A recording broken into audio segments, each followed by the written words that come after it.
Buongiorno, sono Bonjour, Maffeo je Roberto, suis un Maffeo pedagogista Roberto, je che suis un collabora con pédagogue et je collabore avec la ville métropolitaine de Bologne et avec l'Institut Gianfranco Minguzzi de Bologne dans ce projet qui s'appelle Parcelles éducatives pour de nouvelles communautés.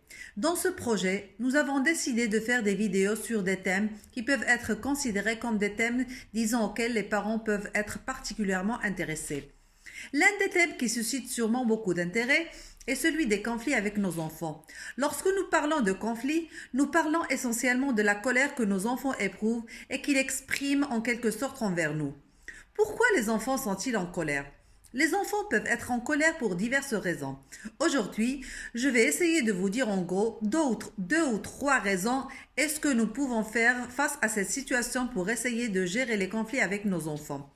Alors, l'une des principales raisons, surtout pour les petits-enfants, est quand les enfants veulent absolument quelque chose. Il y a des moments où les enfants veulent manger, maintenant je dis un exemple banal, 1 kg de Nutella.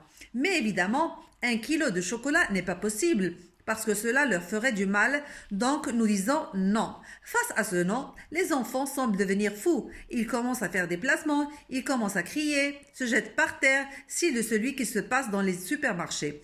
Parfois, vous voyez des enfants qui sont sur le sol, qui frappent par les poings, commencent à crier et les parents sont très honteux.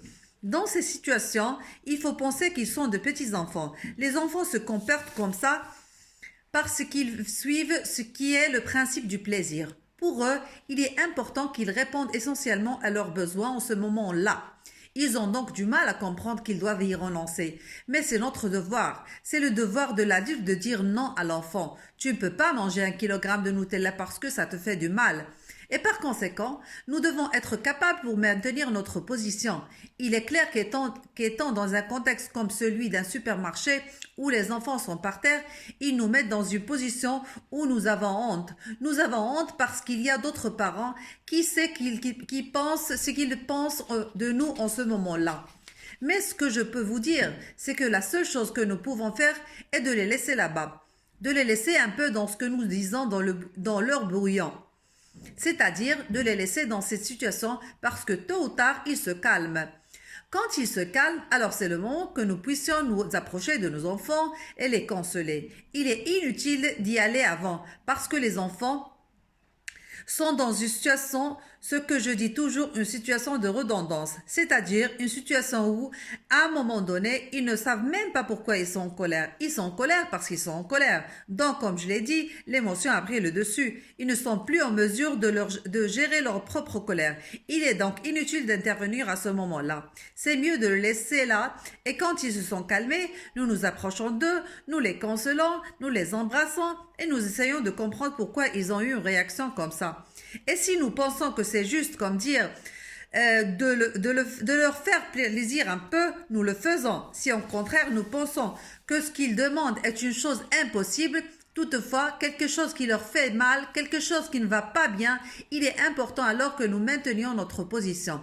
Ensuite, il y a d'autres moments où les enfants, au contraire, essayent quand ils sont avant tout un peu plus âgés, essayent de nous montrer leur personnalité. C'est-à-dire, ils disent non à ce que sont nos indications et puis en quelque sorte nous désobéissent. Mais ils le font parce qu'ils veulent montrer qu'ils sont différents de nous, qu'ils sont des personnes et donc ils veulent affirmer leur personnalité. Dans ce cas, il est très important d'être ce qui est généralement dit influent. Mais qu'est-ce que cela signifie être influent? Nous devons comprendre le sens de ce mot parce que c'est un mot facile à dire, mais beaucoup plus difficile à mettre en œuvre. Être influent veut dire passer de l'autorité d'une manière ou d'une autre. C'est-à-dire affirmer notre non.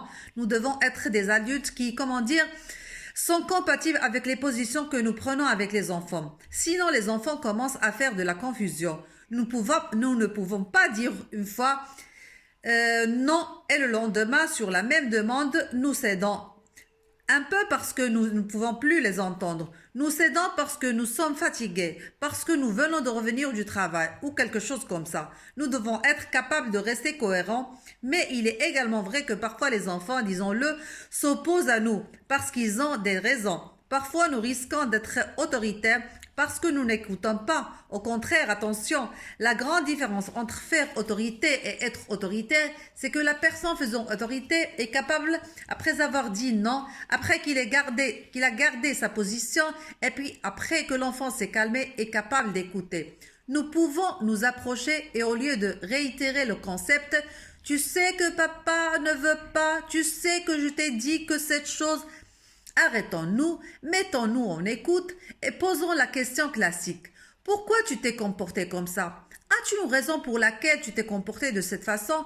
Tu veux me le raconter? Je suis ici et je t'écoute.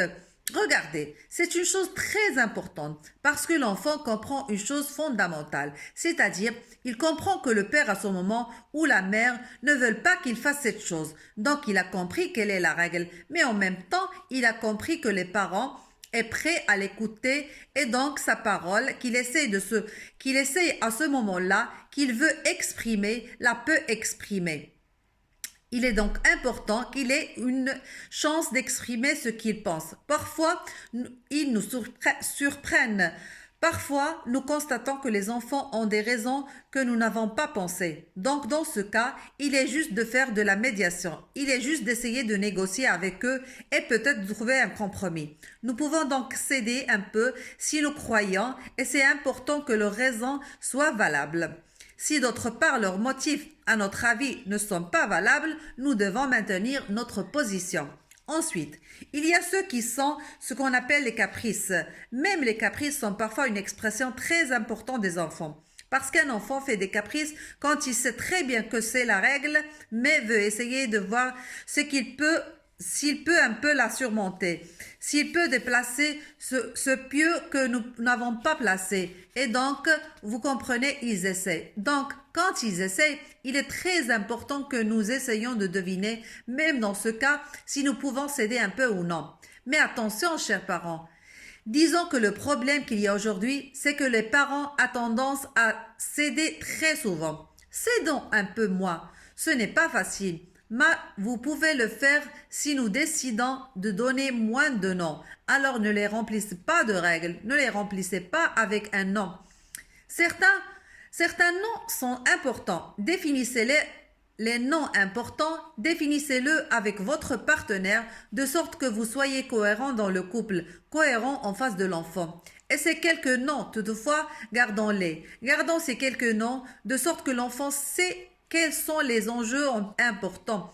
Sur les autres enjeux, sur les autres guerres qui sont un peu moins importants, un peu non, nous pouvons aussi essayer de s'aider et de s'assurer que l'enfant peut les surmonter un peu. Ensuite, une autre chose que je veux vous dire qui n'est pas de peu importance. Et rappelez-vous que de nombreuses fois, les caprices proviennent de l'attention qu'un enfant nous demande. Donc, encore une fois, je suis du côté des enfants. Et je vous dis que, avec le fait que nous sommes souvent au travail, avec le fait qu'ils ne nous voient pas autant, avec le fait que, quand ils nous voient, nous sommes fatigués ou nous avons des préoccupations qui nous font penser à d'autres choses. Donc, nous ne sommes pas vraiment très présents quand nous sommes avec les enfants. Les enfants demandent notre attention et ils le font de la façon qu'ils savent. Souvent, ils reçoivent une attention négative, en ce sens que nous fâchons aussi. Mais si nous pouvons comprendre ce qu'ils sont en train de faire et simplement chercher notre attention, nous pouvons nous détendre et rester un peu avec eux. Rappelez-vous cependant que rester avec un enfant signifie être dans le présent. Il est inutile que nous réfléchissions à ce que nous devons faire ensuite ou ce que nous avons eu auparavant, à comment nous devons organiser notre soirée ou notre lendemain au travail. Parce que si nous restons comme ça avec les enfants, nos enfants nous prennent par la veste et nous disent « Regarde, tu ne joues pas avec moi. Si tu veux jouer avec moi, nous devons rester ensemble. » À ce moment, notre esprit doit être libre de tous les soucis et que nous restons avec notre enfant à 100%. Pas trop, 20 minutes, une demi-heure, mais au moins une demi-heure chaque jour. À la prochaine et au revoir. Alla prossima, arrivederci.